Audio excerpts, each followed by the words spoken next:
pati ng counting yung Falcon Safety Friend. The Sanji Angel. Super Marco, siya yung nagpapakita sa Lord. Oo. Tsaka- Nagiging matabang. Tingnan natin.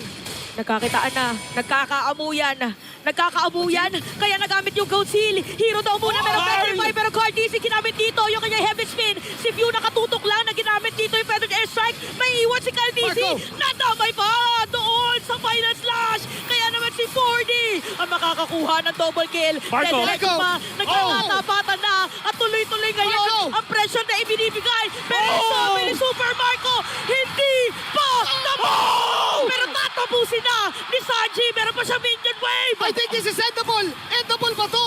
Pag nasa gitna yung minion wave, Tapos tapos na 20 ata. seconds. It's over. Sanji, tatapusin niya Ang to mag-isa. tagumpay! The last man standing! Tatanggi niya yung Torre. Ito na yata, kaya-kaya! At makikita natin ngayon This is sa it. magtatapos ng storya ng